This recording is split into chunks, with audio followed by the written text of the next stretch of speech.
And this is what God said to me. Even though you don't enjoy it, it's what I want for you right now, to train you to develop certain qualities. Amen. So you have to stay where I have you. But I'm sending you somewhere now, and the people need you there. What did I say?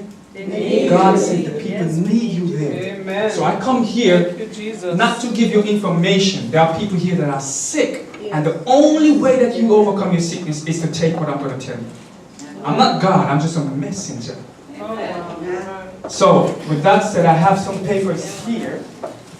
Should be enough for everybody. Take one. Write your name, your full name. Each person write their name on their own paper, and whatever conditions they have that they're trying to overcome, whatever ailments. The wife don't get any. What? It's enough. That's enough. Okay. So, whatever condition you have, whatever condition you have, write it on a piece of paper, and then give it back to me. Why? Today, let me tell you how I spent my day. Your name, no, you don't put your phone number, your name and your condition. Okay. Your name and whatever you're trying to overcome. Why am I doing this? To help us. To help you, yes, but I've learned that whatever I'm doing must be beneficial to myself and to people. Everybody have a pen? So if I'm doing something to you, it must be beneficial to me as well. So the reason I'm doing this, got home, after we left here, we went shopping last night, got some food. My sister, because she's a nurse, she cooked rice and peas, dinner, Sunday dinner last night. So we were up, and we went to bed a little bit late. I got up, still have my devotion at my normal time, and then I ate, relaxed a little bit, and then I went back to bed. And I slept the whole day, like I was in pain. And I was so upset with myself. Because I've wasted a great deal of time when I could be reading and praying. Because that's what Jesus did. Praying for, not just for myself, but for the missionary work that I come here to do. And so, by writing your names and your condition, this is something I'm going to make sure I take before God every single day while I'm here, and even when I'm back home. So, God can tell me how to approach each one. Now, no, that's wrong. Excuse me. How is it? It's not supposed to show.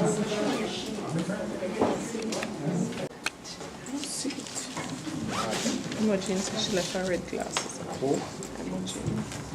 I accidentally take home the first glass, so I'll make sure I leave it before I go to sleep. It's all yours. It's mine? You can keep it. Oh, hallelujah. Something for free. Brother Myers, thank you. Right. Now the topic for this evening, scroll on seconds. Please. No white coat, no stethoscope under pressure. I'm simply saying I'm not a doctor. So, do you believe the report that I'm going to be bringing to you?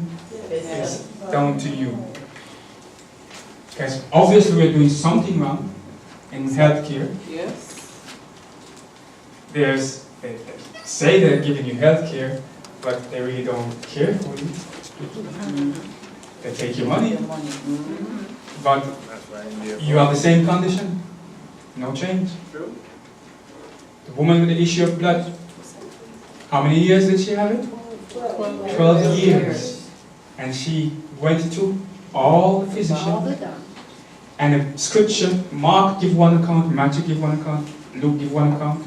And the scripture says they took all her money and she had nothing left. Until she reached the point where she got fed up and she heard about what Jesus was doing. And she went and said, man, it's the last chance scenario. Something must be done. And she held on. She said, if I just but touch the hem of his garment. Now, I don't study Greek nor Hebrew, but I love to look at the word, meaning of words. And I love the Old Testament. The first 5 books of the Bible, when you read those, it gives you a deep understanding of all the other books in the Bible. Because that's what they're built on. You know what's on the hem of the garment, of Christ's garment? Tassels. and blue ribbon around the rim. You know what it symbolizes? Loyalty to God. You know how you demonstrate your loyalty to God? Faithfulness and obedience to His commandments. So by holding on to the hem of the garment, the woman was saying, I am letting go of everything that I was trying to do to get healthy. I'm turning away from man and I'm turning to you. I'm not going to obey your commandments, including your statutes and your judgments, and a part of the statutes are the health system. And that's why she believed and God healed her. So let's make that paradigm shift in order to get what we desire for ourselves. Alright, it says, my people are destroyed for lack of knowledge, because thou hast rejected knowledge. I will also reject thee, that thou shalt be no priest to me, seeing thou hast forgotten the law of thy God. I will also forget thy children. Isaiah chapter 4, verse 6. No, I'm still there. Isaiah 4, verse 6. It says, a little bit more, please. Up, so I can see what's there. Alright, it says, we have come to a time when every member of the church should take hold of medical missionary work. The world is a laser house filled with victims of both physical and spiritual disease. Everywhere people are perishing for lack of knowledge of truths that have been committed to who? Us. And who is that us? Seventh-day Adventists. The members of the church are in need of an awakening that they may realize their responsibility to impart these truths. Come from call to medical evangelism. Without a knowledge of health principle, no one is fitted for life's responsibility. Let me read that again. Wow. Without a knowledge of health principles, no one is fitted for life's responsibilities. Then it goes on and says, the study to which to give thought is that which concerns natural life, and knowledge of one's self. It is the house in which we live that we need to preserve, that we may do honor to God who has redeemed us. We need to know how to preserve the living machinery, that our soul, body, and spirit may be consecrated to His service. As rational beings, we are deplorably ignorant of the body and its requirements. Go on again, my brother Marvin. He says here, and I believe in the scripture you have a term the theologian used, correct me if I'm wrong, Elder Pastor, type and typology. Yeah. The Bible is filled with a lot of typological meaning. The book of Haggai chapter 1, God rebuked the people for not building the temple. It was the physical temple, but as far as I'm concerned, God does not live in that which is made with hands. So God is rebuking us for not rebuilding the constitution of our body. Read that book, Haggai, and then each time you hear talk about the temple and the bricks and stones, and see that I have one chapter on it. It's beautiful. It's called, taken from Leviticus, about the cleansing of the leper. And it's beautiful. It says, so it is on this basis we will be going over the controlling apparatus that helps to regulate our blood pressure. But first, let us look at what is blood pressure. I'm not a doctor. I don't have no medical training. My teacher is Jesus. Amen. A blood pressure test measures the amount of pressure exerted on the artery walls by the blood flowing throughout your body. The measurement is represented by two numbers, the systolic and the diastolic. You can see here, 120/80, and this tells you about the millimeter, and the mercury, Hg, stands for mercury. So that's what they term as a good high pressure for a person to have. Alright? Let's move on. Scroll, please. In layman terms, blood pressure is is the heart's ability to contract and relax. The contracting force that causes the blood to exert against the walls of your blood vessel is called systolic, and the relaxing pressure is called diastolic. It's basically that. Now, if the diastolic number is high, it means that certain hormones or enzymes secreted in the body is slowing up the relaxation time of the heart and smooth muscles of the blood vessels, be it the arteries or the capillaries. And if the systolic number is too high, it means hormones or enzymes secreted in the body is prolonging the contraction of the heart and smooth muscles, as well as causing the body to retain water and sodium. Alright? Then it says the diastolic pressure is controlled by the parasympathetic nervous system. I'll show you a little bit more on this in another slide as well. And the systolic pressure is controlled by the sympathetic nervous system. Big words, anyway. And you're lost. But I'll break it down. And I believe there's so much ways to learn. Man, I'm not going to stop. I thank God for the Seventh-day Adventist Church. Amen. You see this book? The Bible? Yeah. Oh my goodness. And reading, if you read, oh, I don't know. I don't know. I can't explain it. Blow your mind. It opens your mind that you can grasp things that the average person who has a PhD doesn't even understand. I don't know. God is amazing. When you trust Him and read His Word, it does something to you that nothing else can do that. Now you have the parasympathetic division. Sympathetic division. Scroll up a little bit for me, Marvin, please.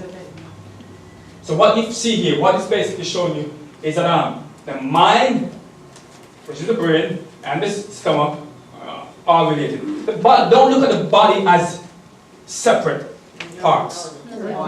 You know they teach you in school about the immune system and the skeletal system. It's one body. And you know the scripture tells you that if a brother is hurting, the other must be hurting. Yes. It's one body. It's the same thing.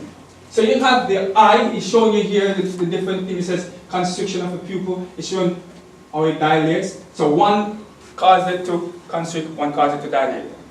So it shows you here this stimulates saliva production, inhibits saliva production. So you see it's opposite. You get the picture? Yes. And you see it shows you the constriction of the bronchia, and show you the dilating of the bronchia. And it goes on with all the different organs, coming straight down to the stomach, and it shows you everything to the intestines. And you know what caused all this to go in the wrong direction? Food. Yes. Stomach. The main thing. There are other things, but the main things. Food.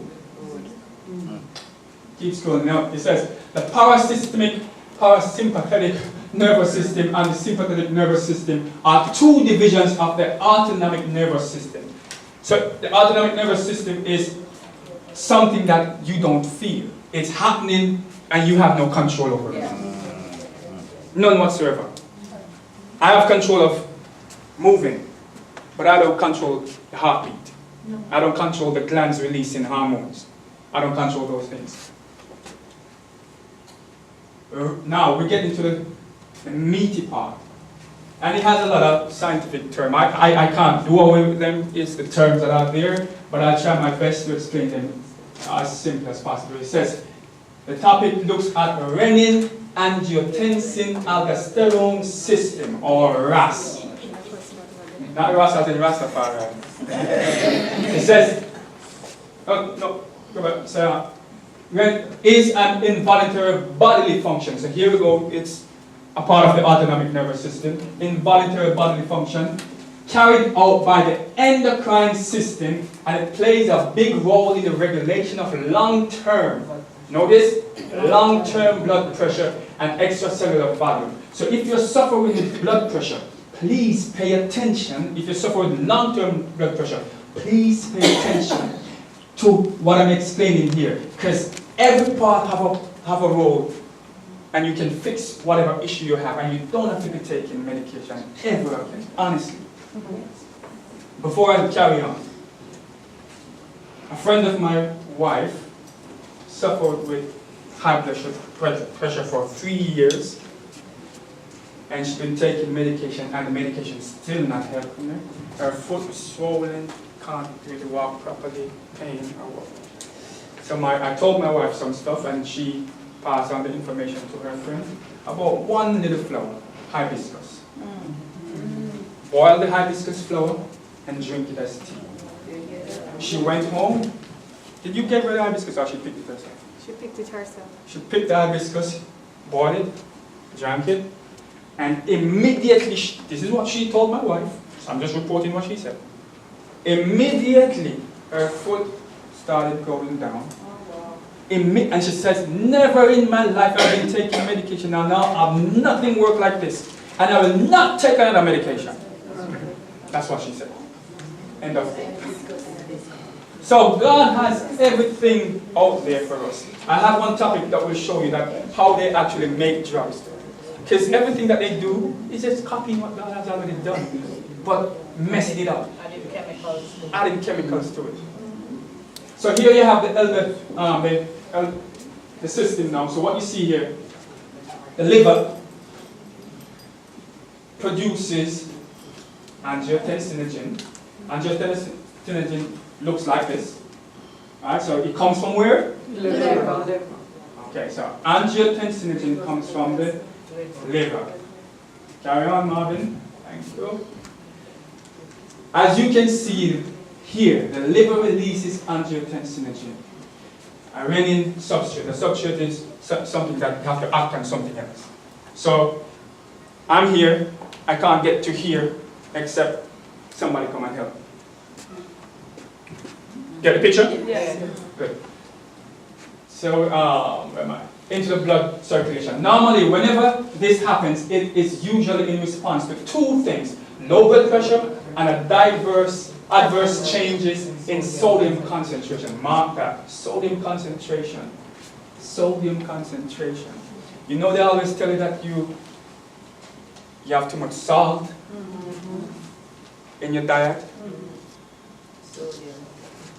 Oh my goodness. Only if God people read more past. Only if we read more past. What did Jesus say we should be? Salt of the earth. Is there a message in that? Yeah. What did Elisha do with the salt? He took the salt and threw it in the water. And what happened? They were iron. Water became pure. What is the body? 65 to 70% water. Put salt in the water in the body. Should it be bad or should it be good? Good. Ellen G. White in her writing, Cultures and Diet and Food, don't remember the exact page, but under the topic to do with salt, she says, I see that the Lord said we should use salt, but I don't know exactly why, but it is good.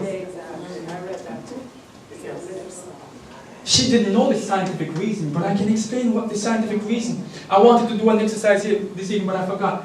When you go home, try it. Get a glass of water, drop an egg in the water, and leave it, and the egg will stay at the bottom of the water. Get the same glass with the water and throw salt in the water, and the egg will float in the water. Why? Because salt increases the density of the water. The density of the water. So what does that mean? As the egg floats, so are the cells in your blood are able to float and move freely without clapping up to each other. So, is salt good or is salt bad? It's good. Then, what's the issue with the salt thing? It's the kind of salt too. It's the kind of salt. Yes. Table salt is poison. What did I say? Table salt is poison. The only difference is that because they put it in a small dosage. It doesn't kill you, Pastor. It kills the cell slowly but surely. So the best salt to get, Himalayan red salt or Celtic salt. Himalayan, write it down. Himalayan sea salt. Himalayan sea salt. Himalayan sea salt. and I use Celtic Celtic salt. Celtic Like sea with salt. other minerals. You take a pinch of it, of the sea salt, the Himalayan, or this. I'm more for me. I know both of them, but the ones that I normally use is the Celtic sea salt. Yeah, me I have proven the Celtic sea salt. Himalayan. So you take a pinch. Who drink Gatorade? Whoever drink Gatorade or Lucozade or any energizing drink. You take a pinch of the Celtic sea salt, drop it into some water, and drink it throughout the day. Each bottle of water that you're going to drink, and you'll be amazed at what it does to you. It lifts your energy too. Low blood pressure or high blood pressure. Yeah. Correct. And if you can't sleep, it puts you to bed. Celtic salt. I'm not- Celtic with a C or S? With a C. No, hold the questions, remember. You're going to have a question section. So let me have a flow. Right, so last night, Pastor, you asked a question when you said 8 or 10 glasses of water. This is what we've been taught. 8 or 10 glasses of water. But in reality, it's not the truth. Because your body weight. You can't expect a baby to drink 8 or 10 glasses of water. You can't expect a slim person with a can't be right. Medical. So, what is the right? You check your body weight and divide it by 16. And you get how much glass of water you should. Say it again. Divide your body weight by 16 and you know exactly how much water you should be drinking. For you. 16 or 16? 16. Divide your body weight by 16. And 1/6. And you get exactly how much you should be drinking each day. And that is 8-ounce glass. So if it's 11, it comes out to, or 11.5, then you know you can run it off or you can keep it at 11. And you know you should be drinking 11 8-ounce glass of water every day. 8 So, ounces. 8 ounces, yeah. Is it good to drink water during the night? Hold the questions. Hold the questions. Make a note of whatever question you have. Right. So it says, go back a slide for me, please. Right. Yeah. And then move on again. Thank you. Right, so here is the second step. After he releases angiotensinogen, notice something else is coming into the play here. This is called renin. So this is a substrate and this is what is going to act upon it now. So what this does, we're going to see. Scroll down. It says an enzyme secreted by the kidney. By what? The kidney. So where does angiotensinogen comes from? The kidney. No? The liver. Beautiful. And where does renin comes from? The kidney. Right, so an enzyme secreted by the kidney called renin functions like a sharp scissors and cut angiotensinogen into two to form the inactive decapeptide angiotensin. So it moved from angiotensinogen to angiotensin. And so you have, now you notice a part of it is gone? You notice it? Yes. Right, so the liver produces the angiotensinogen, which has the green part that was here before, and then the kidney produces the renin. We cut off that part. Scroll again. So, right, so angiotensinogen 1 is the transformed into angiotensinogen 2 by angiotensinogen converting enzyme, and that is why they give you what is called ACE blockers or inhibitors to prevent you from having high blood pressure. But they still are way off, because even though they might block that area, the body have another. God, it's amazing.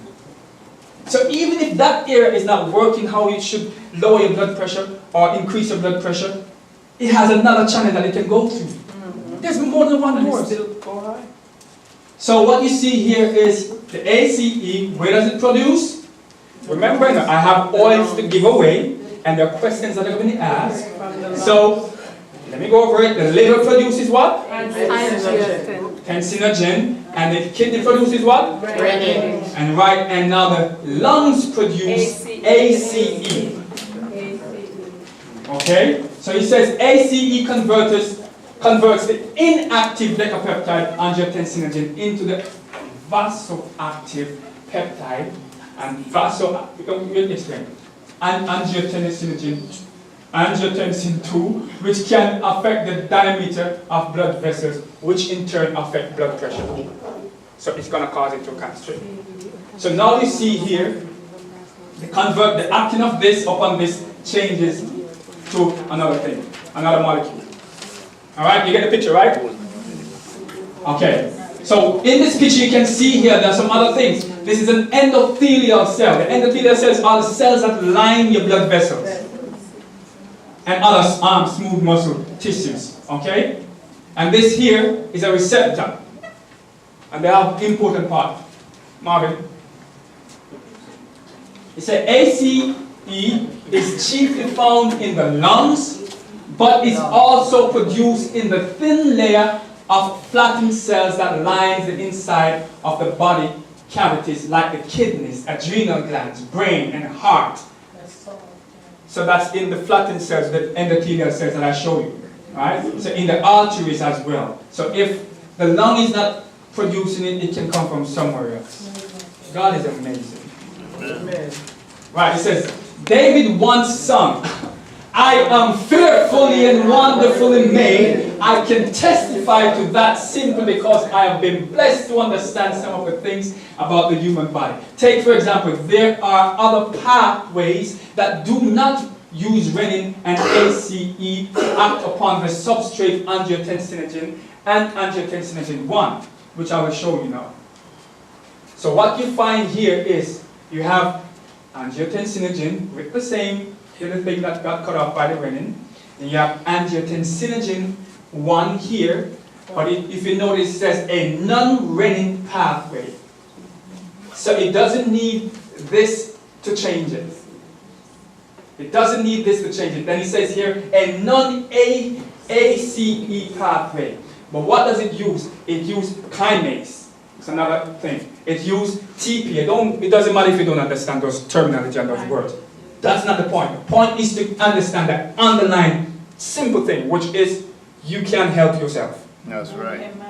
So if you don't remember all these terminology, that's fine. But at the end of the presentation, you should be able to leave and know that if I have high blood pressure, I can follow God's principle and recover and be healthy without using drugs. Amen. So you have, it shows you the different pathway, and it still leads to what? To the angiotensinogen 2. So it didn't use the ACE, nor did it use the renin, but it still came to the same conclusion of getting to lower the blood pressure. Now let me read. It says, the alternative pathways are referred to as non-renin and non-ACE pathway. In non-renin pathway, the body uses two other enzymes, tonin and capsin. I hate calling some of these words, Pastor. Capsin D. In the place of renin to release angiotensinogen 1, angiotensinogen and tissue plasminogen activator, which is this, TPA, and can make angiotensin directly without any of the renin things. Moreover, enzymes like kinase can also convert it directly from angiotensinogen 1 to angiotensinogen 2. So I show you this so that you can see that God designed the body to rectify any ailment in more ways than one. Ellen G. White says God has 1,000 ways to fix any problem that we have. We have one problem and God can find 1,000 ways to fix the one problem. So the whole purpose of talking about what we'll be talking about is for us to learn to trust God's method more. Amen. So what you see here now, this is a thing that's called bradykinin. It's another way that the body actually increases your blood pressure as well, or decreases your blood pressure. Here you have what is called nitric oxide. So what you see here, this is an AT receptor, and this is the angiotensin 2 latching onto the receptor and causing nitric oxide synthesis, or downregulating it or upregulating it. Downregulate meaning let it lower, or upregulate, increase it. And you have the ACE acting upon the bradykinin also acting upon the the cell and can cause your body to go into high blood pressure state. Move on again.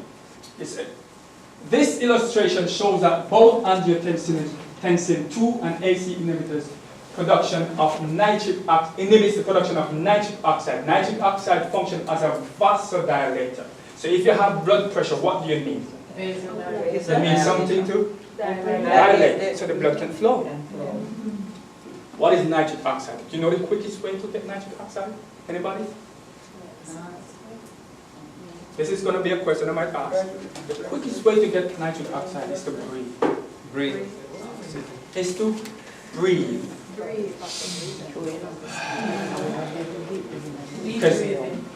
So that's oxygen. Oxygen acts upon the cell and it releases nitric oxide. Nitric oxide then dilates the blood vessel. And another quick way to get nitric oxide is beetroot. Yes. Beetroot produces nitrates, and the nitrates convert into nitric oxide. So breathe in. If you can't afford beetroot, this is God cover every angle. You can't afford. Let me see who can afford to breathe.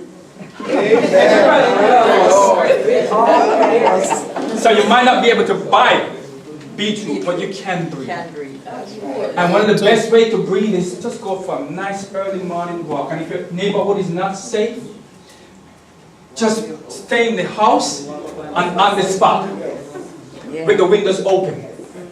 You're still getting exercise. You're just assimilating that you're outside. Just be imaginative. Oh, look at a beautiful tree. Just be imaginative. Okay? So it says, this illustration shows, I read that right, correct. Scroll. Keep scrolling, Marvin. Right. So it says, thus reduce the bioavailability of nitric oxide combined with the stimulation of AT1 receptor on smooth muscle. So what, as I said, what happened is vertical 9, as I explained before, you see it's showing the dilation of it. So when the ACE acts upon the vertical 9 and the angiotensin 2 latch onto the receptor, it causes constriction. But you can reverse that just by breathing. What do you think? Nutrition, exercise, water, sunlight, fresh air. Adam, when God created Adam, he had everything, but one thing was missing. Breath, life, the walk. It wasn't there, right, Pastor? And the moment God, he became a living soul. So if you want to remain a living soul in a healthy state, breathe. And I'm sure if I called somebody up here to breathe for me, you can't breathe properly. Sure, we have to do it. I'm going to do it. So, I call my wife because I can't touch her stomach. So come.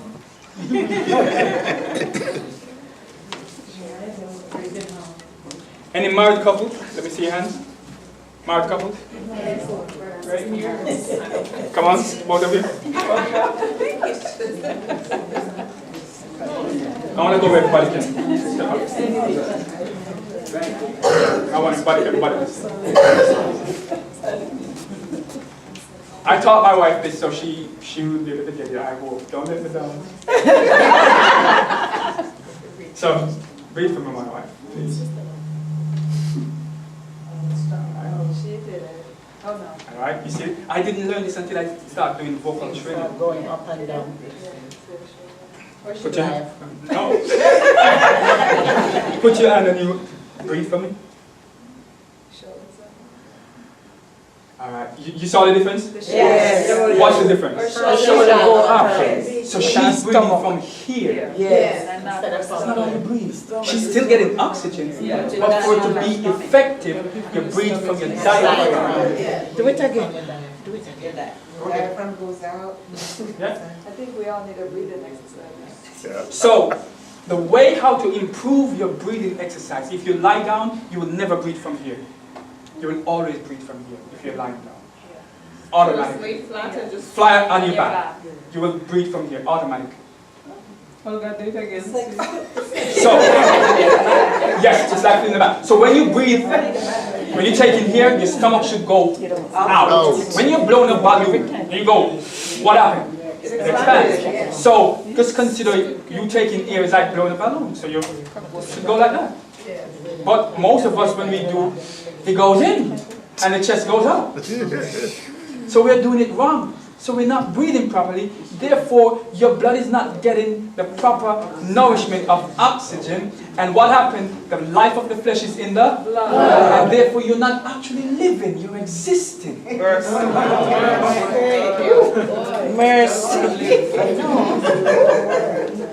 Stop existing, start living. Let us start to live. Let us start. The gospel is rich. Again.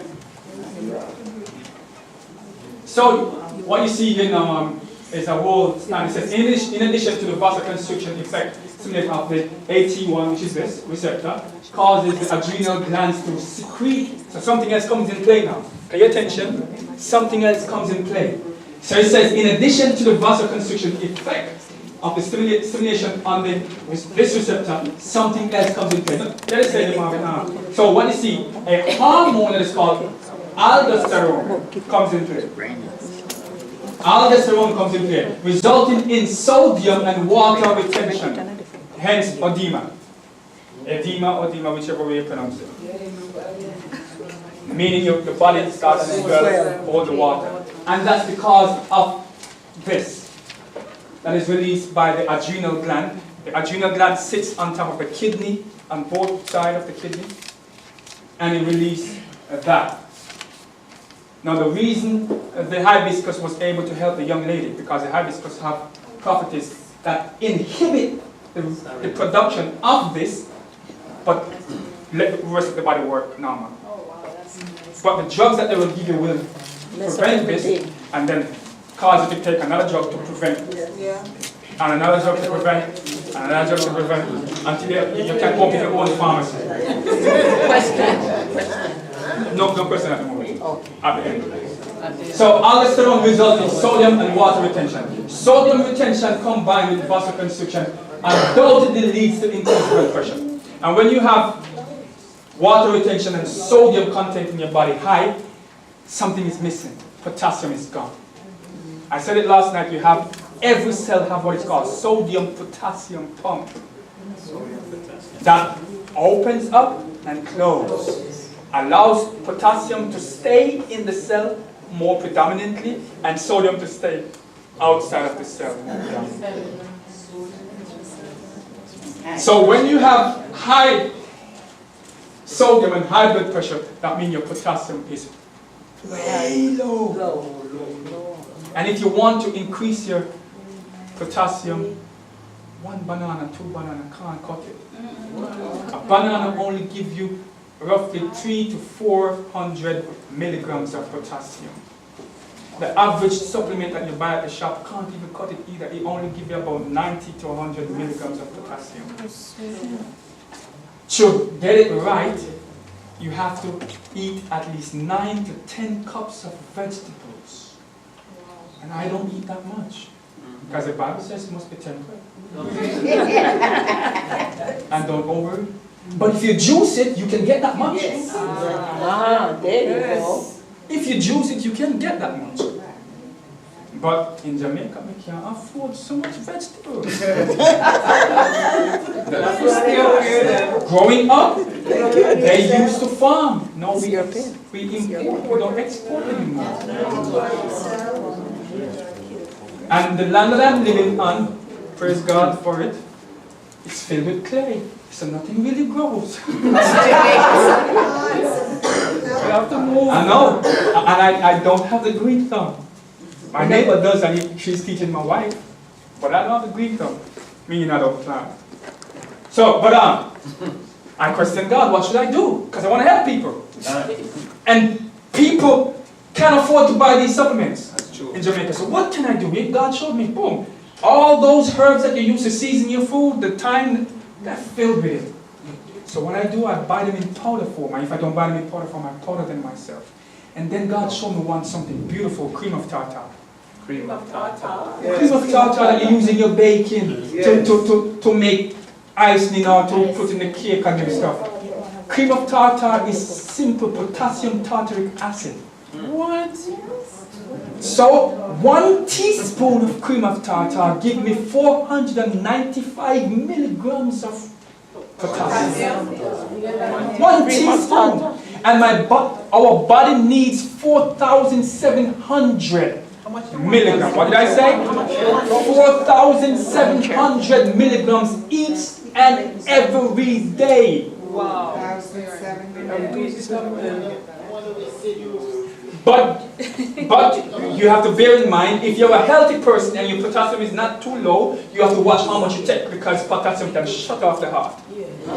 But if you are not a healthy person and you're having heart palpitation, that means you're lacking in potassium. But the doctor tells you, no, you have the fibrillation and this needs to be cut out and that needs to be put in, and they make a stenosis and they take out God's work and put in their work, and for 10 years you have it, and then another 10 years you have to take it back out and put in another one. When all you had to do was to take potassium. Write down your questions. Write it down and ask at the end. Pastor, I'll take your advice. I'm not going to tell them everything all at once.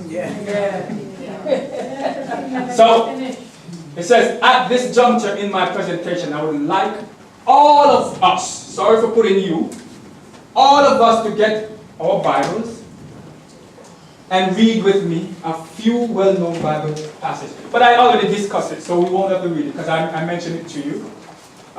King's with the salt in the water. But I vaguely remember what Matthew 5:13 is saying. So can someone find this for me and read it? Matthew 5 verse 13.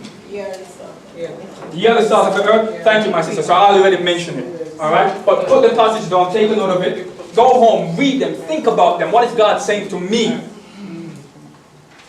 Then he says, I use some salt. This is Ellen White now. Scroll for me, Marvin, please.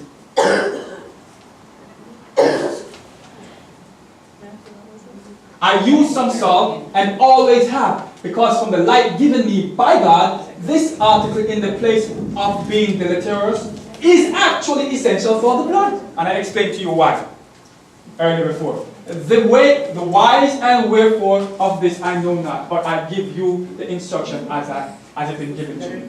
Mrs. White was not told why it was important to consume salt, but although she was not told the reason, she understood there was a reason, and so she obeyed.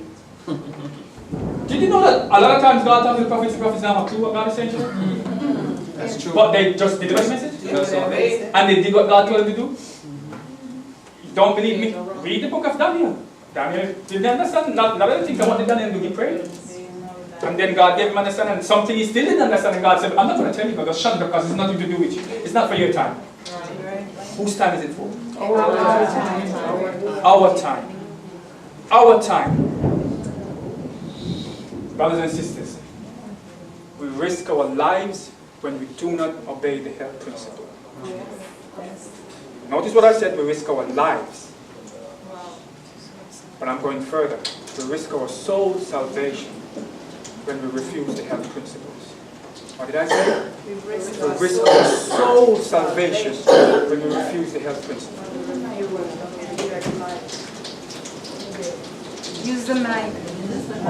My line of reasoning is to help to understand that there is no such thing as idiopathic disorder. And the word idiopathic just simply means something that we have no, we don't know what caused it. There is, the only thing I don't know what happened is how Lucifer, a perfect being, chose to sin. In a perfect world. But I know what sin is. Transgression of God's law. And therefore there's nothing else that is hidden from me. All I have to do is read. Somebody asked me a question last night, I forgot what it was, about this sarcoidosis. I went home, look at it, bam, the answer jumped out at me. Thank you. Good. And someone else asked something, I forgot exactly what it was. But I think I have the picture, so I'll the pictures I'll remember. So here we have now, every symptom and disease has an underlying cause. You believe that? Yes. So you have the renin system. So it's just showing you an illustration how the body actually works. The angiotensinogen. So I explained it before, but I just choose to put the picture because I know that some people learn visually. So as you can see there, and like I said, the slides will be there for you to take if you want. It's not my work. If you want it, you can have it. And you can. So you don't have to be taking pictures. You don't have to be taking. You can get the slides yourself. You can get them and take them home and read them, and then you can probably, once you understand it, you can share it with somebody else. All right, Marvin, move on. So let us look at how we can eliminate hypertension by identifying some of the causes that gave rise to it. It says, you have a determined will. This is Ellen White, right? Scroll Marvin, please. You have a determined will which causes the mind to react upon the body, unbalancing the circulation and producing congestion in certain organs. And you are sacrificing health to your feelings. So what did he say? Your mind react upon your body and cause you to have problems, congestion in certain area. Congestion, does that sound like constriction? Yes. Traffic block? Yeah. So the mind, how would the mind cause you to have high blood pressure?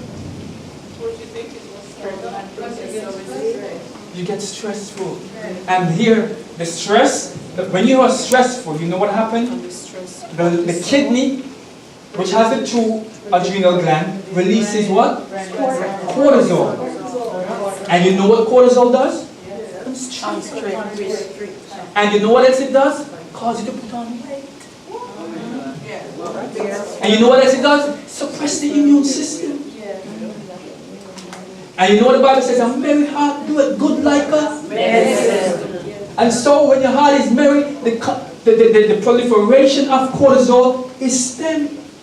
But if the heart is not merry, cortisol just keep going. And it keep going, and the blood vessels keep constricting, and the immune system gets weaker and weaker. And the body, the beautiful body, start becoming like a ball.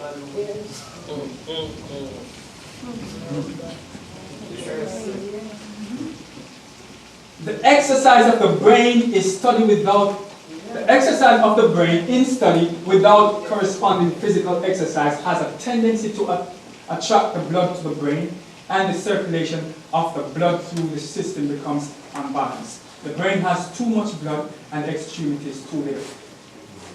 Dress reform. You think you don't have anything to do with your health? Yes. Dress reform is important. You know that you can get cold and have a heart attack? Because when you're cold, it's going to constrict the blood vessel. And the heart is going to be pumping. And it can give way if things that have been going on. Dress reform. Be careful, brothers and sisters. The writings of Ellen G. White comes to us from God, not from her. Straight from God. Karen Morgan. The chief, if not the only reason why many become invalid is that the blood does not circulate freely and the changes in the vital fluid which are necessary to life and health do not take place. That's right. I mentioned this to someone today when I was speaking. And we have our circulatory system. The heart is what causes the blood to circulate throughout the blood vessels. Right? But the heart doesn't control the lymphatic system. The lymphatic system only functions as you move. So if you don't move, you will have a sluggish lymphatic system. A sluggish lymphatic system, a weak immune system. And then you get all the different cancers of the blood, different part of the body. So if you want to keep, everything is not about taking a pill or even drinking juice. Some water can do far greater good than some food, even if it's healthy food. And sometimes all I need is rest. And sometimes all I need is exercise. I'll give you an experience. I live in Spain. I worked there for 2.5 years. Barcelona. And job was a very stressful job. When I say stressful, because it's sales. I was doing what was I doing, Tamika? It was to do with oh my goodness, come on Marvin, touch my tongue. It was to do with selling meetings, help meetings. And this is how I also got involved. God leads you, and I only knew it until after I came out of the situation. I was working with pharmaceutical companies.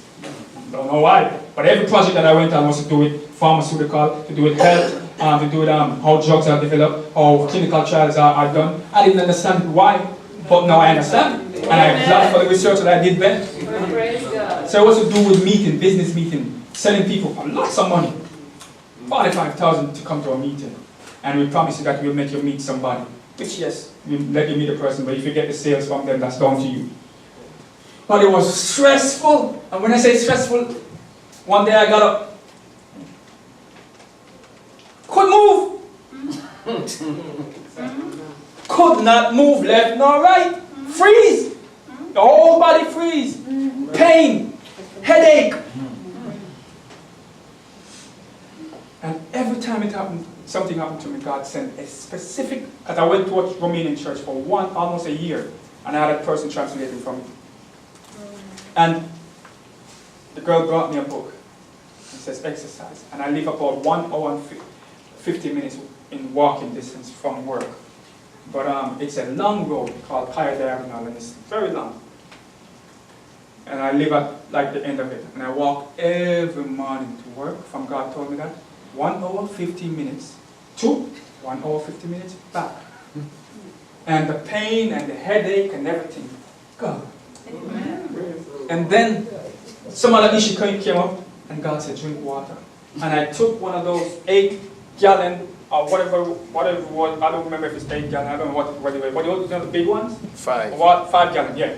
And put it beside my desk. And every minute I turn over, I don't care how many times I go to the bathroom, but I'm drinking. And after that, I'm well. So what I'm teaching here, what I'm sharing here, it's not because I read it. I lived it. I lived it.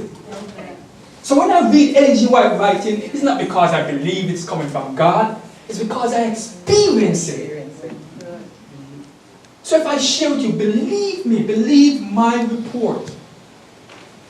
Then it says, your health, it says, they have not given their bodies exercise, see, and their lungs food, which is pure fresh air. Therefore, it is impossible for the blood to be vitalized, and it pursues a course sluggishly through the system. Testimonies. Your health is greatly injured by overeating and eating at improper times. My wife, without knowing, Sabbath pastor brought some, and I drank the pastor, the ginger beer juice, and that was ginger beer with plum. What was it? Ginger beer and plum? Plum, yeah. But that was mostly ginger beer. Because it was really sharp, and my wife loved ginger beer. She said, give me some, and she had hers already.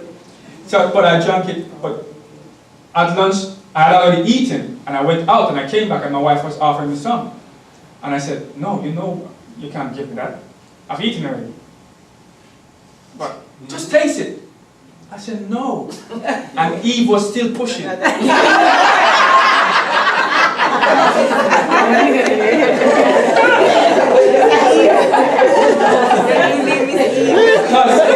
even a little peanut will interrupt digestion.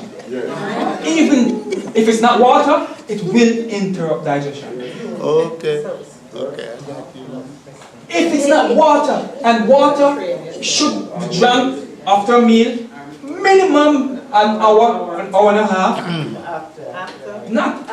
So if you do feel like drink what will satisfy your thirst, drink some 20 minutes before you eat. And stop eating spicy food. And you won't thirst so much, and you won't crave the drinking. Because when you drink, the body first has to remove the water before it starts digestion.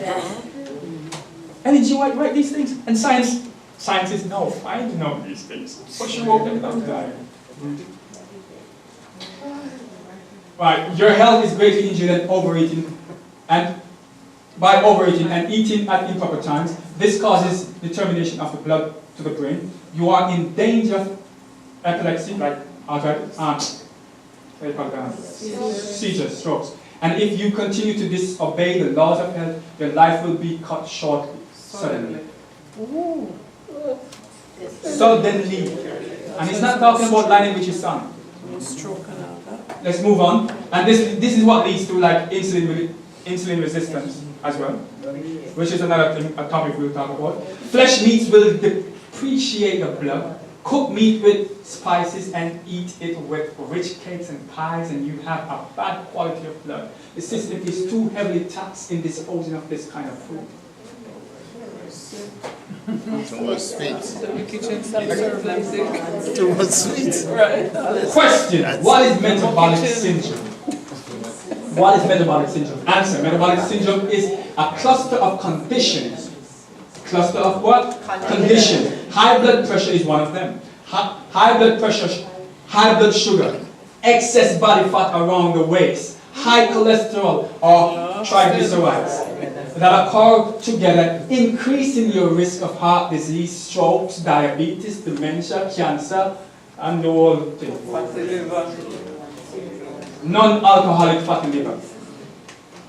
So that's what diabetes really is, a metabolic syndrome. And in time we will discuss that as well. Question: what is the cause of insulin resistance?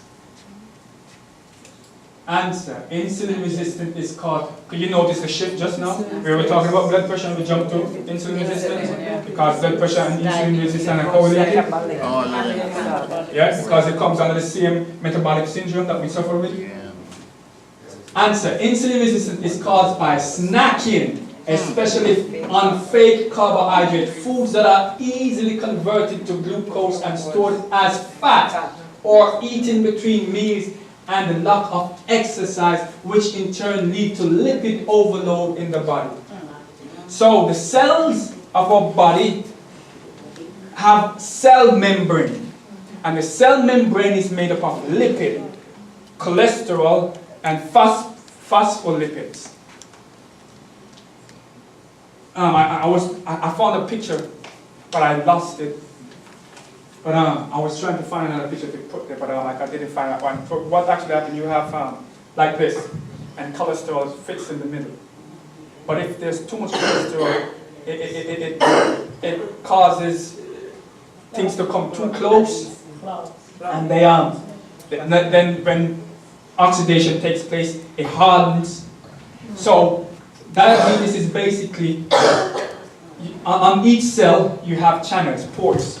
You have transporter proteins that actually allows sugar to go in the cell and the insulin receptors to be able to open a door.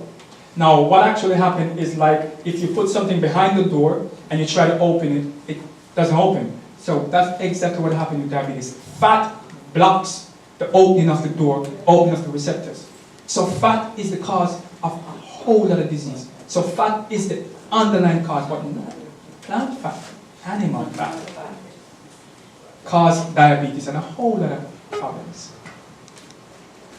So that just a quick touch on that. When insulin is released and its main function, subtopic, the rise in blood glucose causes insulin to be released from the pancreas. Proteins in food and other hormones produced by the gut in response to food also stimulate insulin. However, once the blood glucose levels return to normal, insulin releases slows down. Insulin mainly controls how the body uses carbohydrate fat found in food. So the main reason that your body is going to release insulin is because you are what? Eating. So, let's see if this is a rocket science or not. I have high blood sugar level, and they say insulin is what helps to bring down the blood sugar.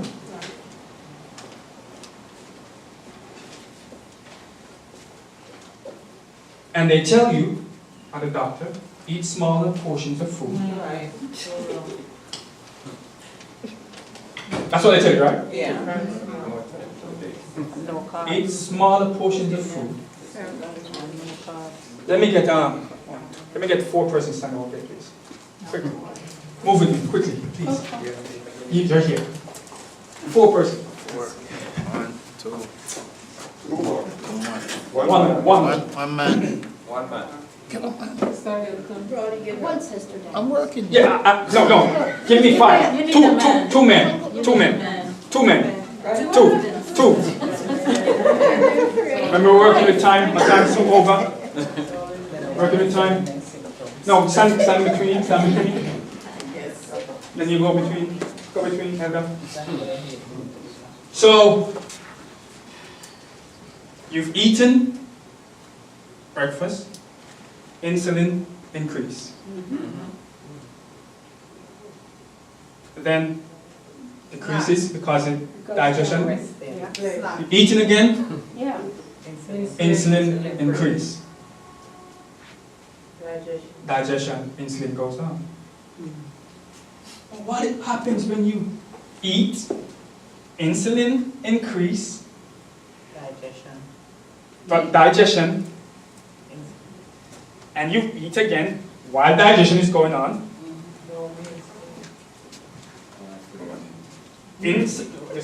Insulin increase, digestion is not yet completed. So you're going to have more insulin on top of insulin with food in the stomach. And then they give you a sliding scale. True. So what's happening? It's damaging the function of the digestive system. It's damaging how the body actually is supposed to use insulin. Because all insulin is there for is to digest, help with digestion by bringing in the sugar into the cell.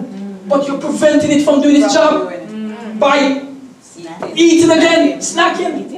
Thank you very much. So when the doctors tell you that you must have small meal, it's not true. The most you should have for your meal is 3 meals a day with 5 hours apart. Why? Because your food takes 4 hours to digest. And not every food takes 4 hours to digest. When I say it's a full meal. Fruits take 3 hours to digest because it's easier. A vegetable meal takes 4 hours. But the reason for not eating immediately after digestion, it's a muscle. And you can't run 100 meter and then 5 minutes go back and run another 100 meter and expect to come first. So you give the digestive system time to rest. 1 hour is sufficient. Let it relax. Treat it good. It's your friend. He takes care of you. You take care of him. He takes care of you. You don't take it.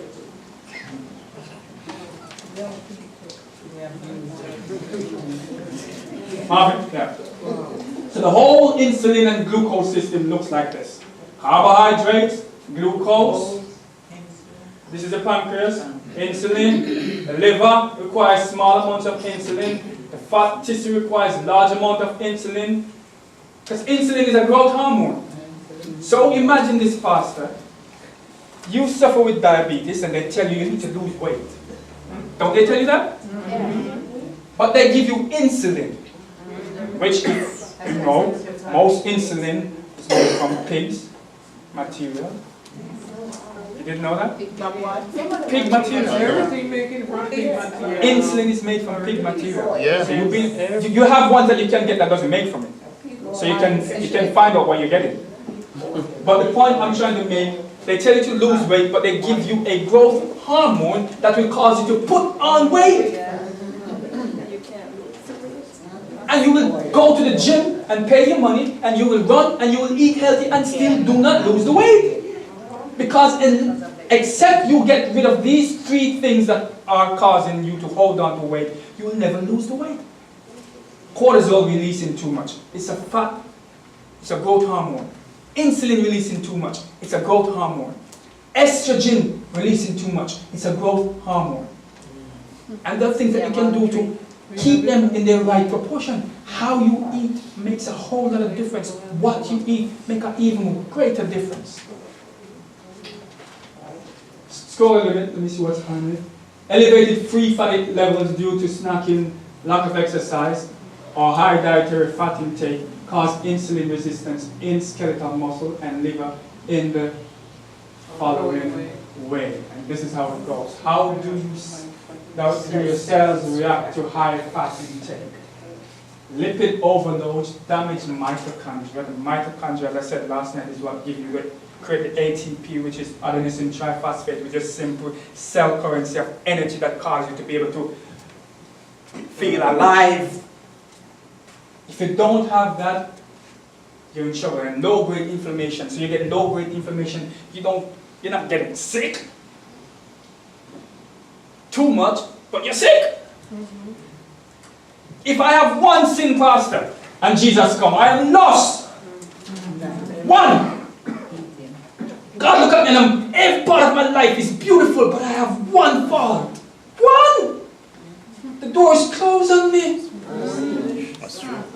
So if you have one problem in your health, it can lead to money other up. problems. Mess your money up. But you know what? Thank God for His mercy. Amen. Thank God for His mercy. Insulin resistance forces the pancreas to secrete increasing amounts of insulin into the blood, which in turn lead to a condition known as hyperinsulinemia.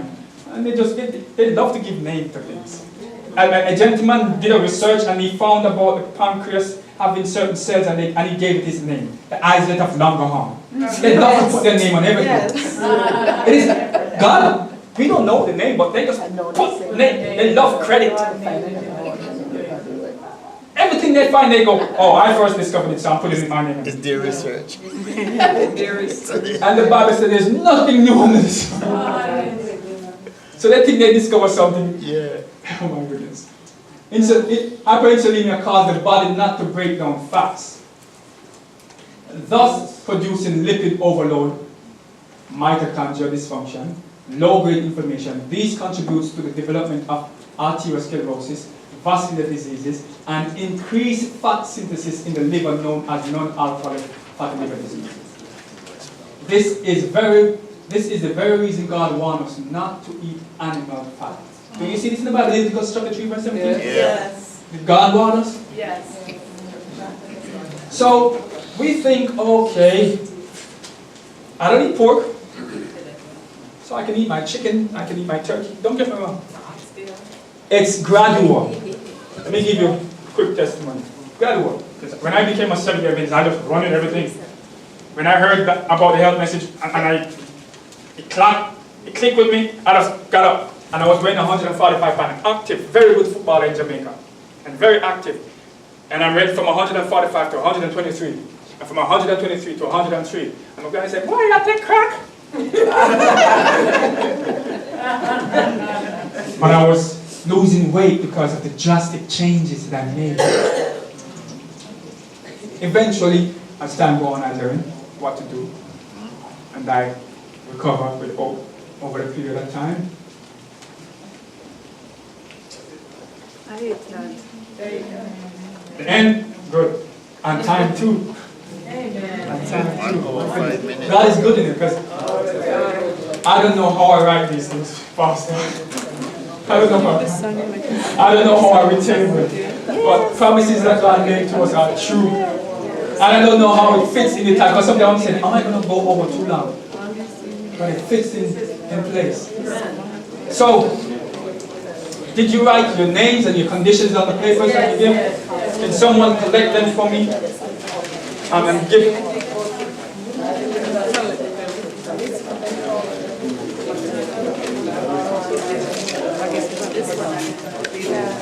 Once you collect them, give them to my secretary, please. You are. To your who slash? You can give them to my wife, my slash secretary.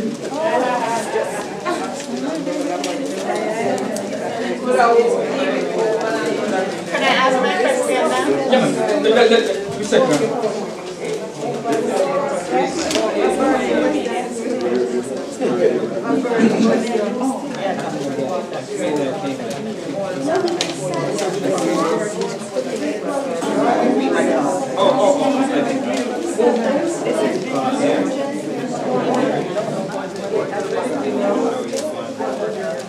Once we collect all the paper, I'm going to ask you to go back in order, relax again, so we can give people the opportunity to ask their questions and respect.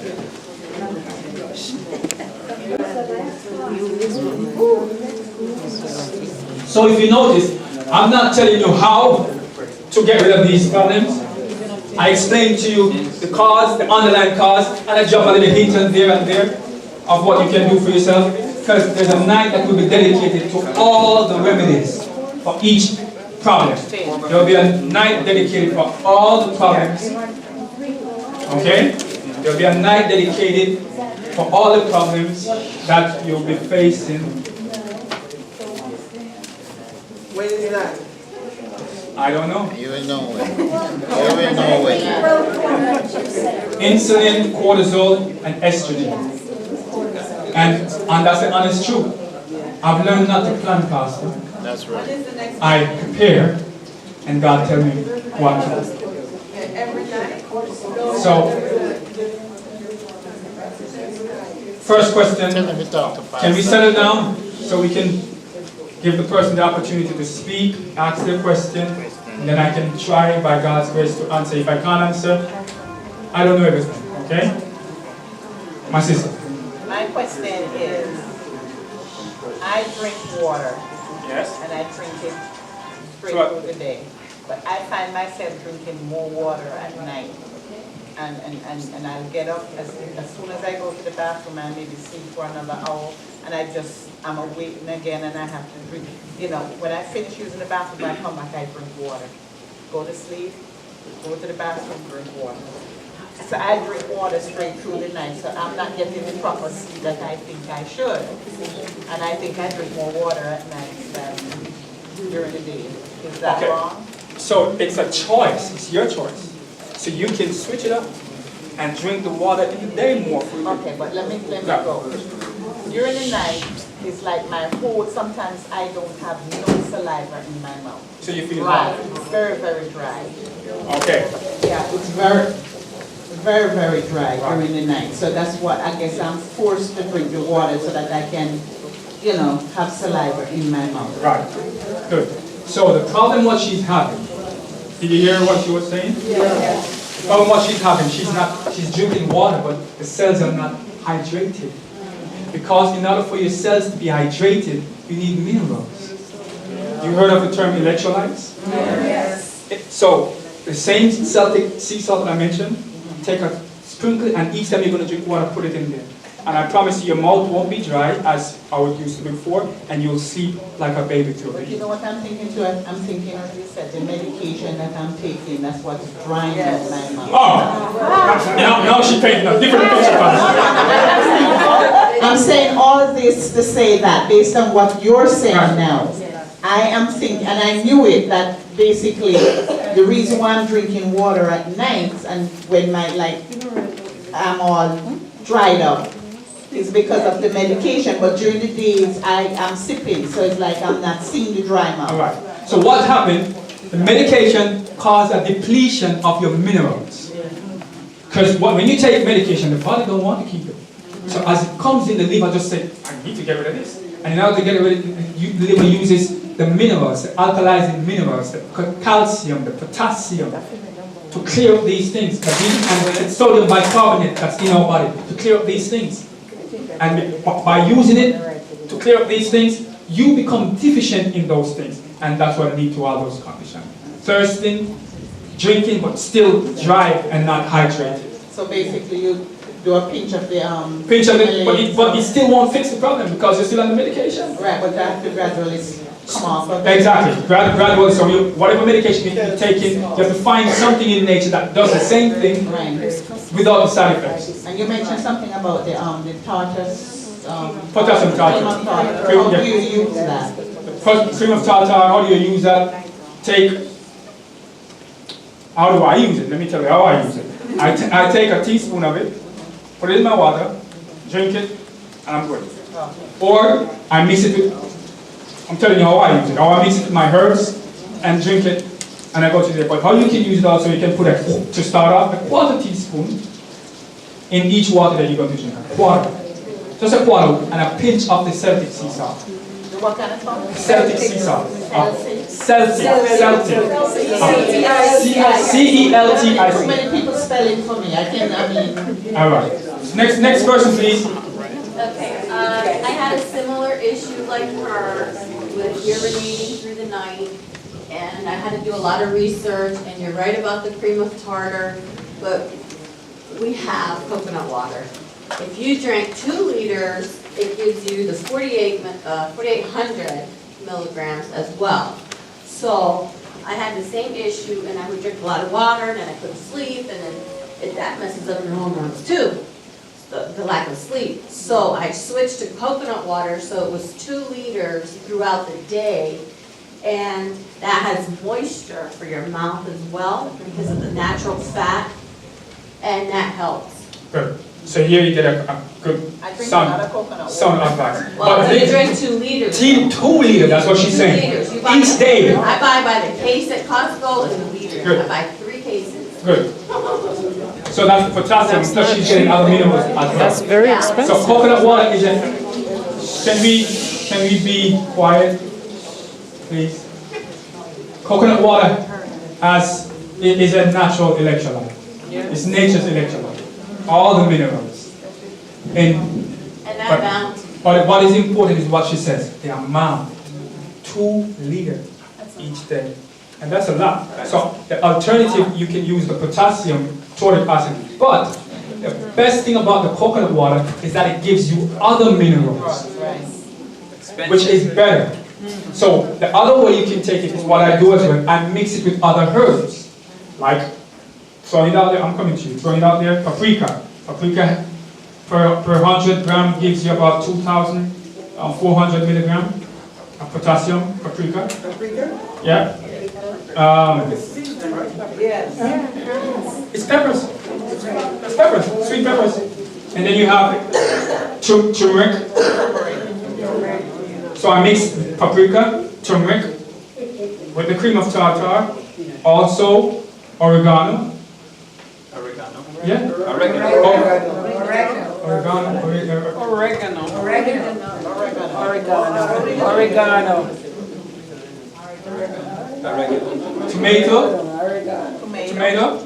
Tomato. It's acidic, so you have to be careful because if your body's already acidic, you gotta balance that. With The tomato. No, they were saying, I was saying oregano, they were saying Oh, oregano. So I said, tomato. Okay. So, and as far as the acidic thing is concerned, take for example, lemon is acidic. But when you take it inside your body, it becomes alkaline. So, many foods that are plant-based foods that are acidic, especially citrus fruit, when you take it, it becomes alkaline. What? So if it's so alkaline, what is it? Oh, she's not finished. But I have a question, that was my Okay. response to her. So my question is, if you have a tendency towards low sodium, which can happen if you pee a lot, because you're losing electrolytes like crazy. So, if you have a tendency towards that, when you do the salt, you're talking about the Celtic sea salt, what is the benefit of the Celtic sea salt versus the Himalayan sea salt? Oh, it's the same. It's the same. It's just that for my preference, I choose to use Celtic sea salt. No, hold on. It's the same in the sense that both of them will do you good. But Celtic sea salt is processed in a different manner. That's right. So the way it's processed makes it a little bit different. But using both of them, you get the same benefit. I use them, but I noticed that when I drink a lot of water, I feel horrible because I retain it. You retain the water. That's why I switched to the coconut water, and then I don't retain as much. I don't have as much fluid volume in me, and I feel better. So the reason for that then is, as I just showed you on the, come on, please. As I showed you just now, the aldosterone, that is the main thing that causes your body to hold on to water. So it holds on to sodium. And because it holds on to sodium, sodium and water has close affinity. So the body's going to hold on to water. So if you take a supplement that can help to reduce the amount of aldosterone you release, and make that supplement a part of your daily life. And what would be that? Hibiscus. You can Oh, get, the hibiscus. yeah, you can get hibiscus tea. Okay. and I'm coming to you. Remember the passage when Adam and Eve sinned? God says, I'm now adding the herbs to your diet. Okay. You know the reason God added the herbs? Because the herbs are more nutritious than the fruits and the nuts and the seed. And God knows that the herb will be needed to heal as you work harder. Your body is going to deteriorate and you need to repair them. So God give us the herbs to heal. So on the hibiscus tea, which is a better one? Because I just saw an article how most of our teas in America are mostly grass and a teeny bit of whatever you think it is. You don't have hibiscus now, take the flower. If you get a plant. I don't know if it's edible, you know. Oh yes, it's edible. Well, I don't know if it's non-GMO, organic, I don't know what, you know what I'm saying? Okay, all right. So how do I know that? So just, You can go online. just buy organic? You have organic or you have wild crafted. Wild crafted simply means it's organic, but it's not grown by anybody. It's just grown in nature. Okay. So you can buy wild crafted hibiscus Okay. tea, That's good. and that's good. My question about the hibiscus is a little different. You said use the flower. Yeah. What about the leaf? You can use both flower and leaves. Okay, Yeah. that's what I want to hear. God bless. I'm sorry, how much area am I talking about? How much? 3 cups a day? No, because you're not the same as pastor. You're not the same as my sister at the front. So it differs. So I'm not here to spoon feed you. I'm here to tell you something, and you try and error. So you might drink 3 cups, and it doesn't do anything for you. And you might just mix a good amount of 2 liters and drink that throughout the whole day, and that works for you. Whereas another person take a 1 cup, and they're alright. Because everybody's body is different. So the herb will help. It's just you have to know the quantity. Trial and error for yourself. What about for high blood pressure, taking garlic? Good. Because as I said, every night there is a night that I set aside for explaining everything, and I show you formulas that God has helped you to create that you can take for yourself and write them down and make them yourself. I'll give you the quantity, how to mix them, and everything.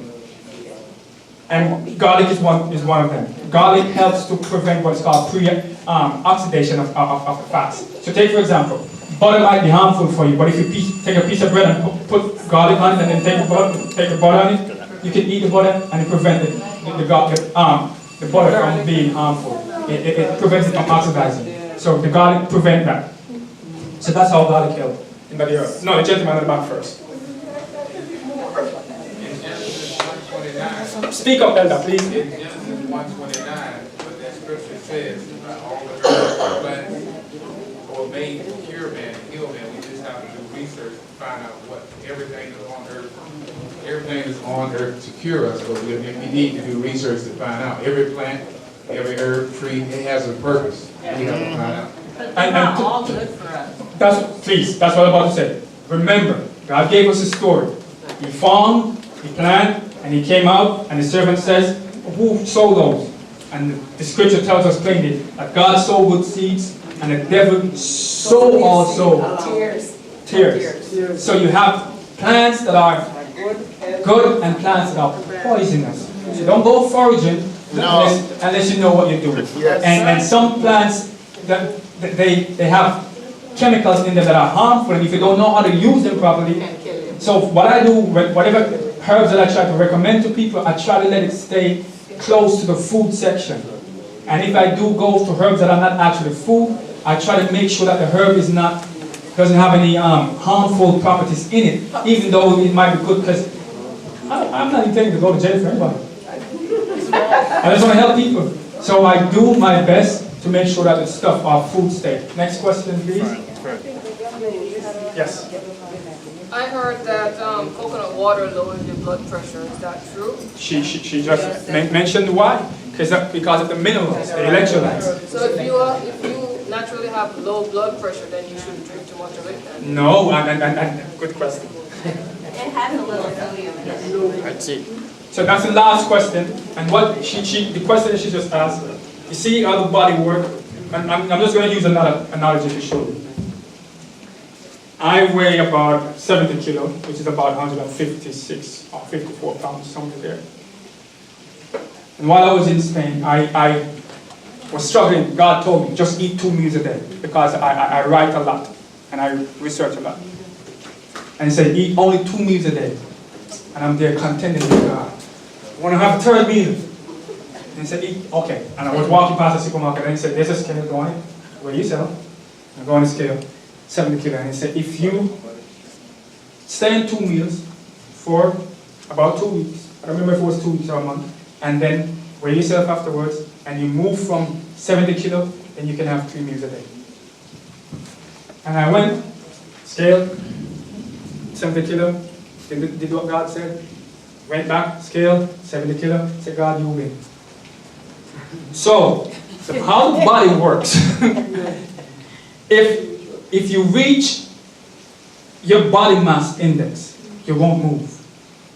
My body mass index for my size, 70 kilos. I won't move.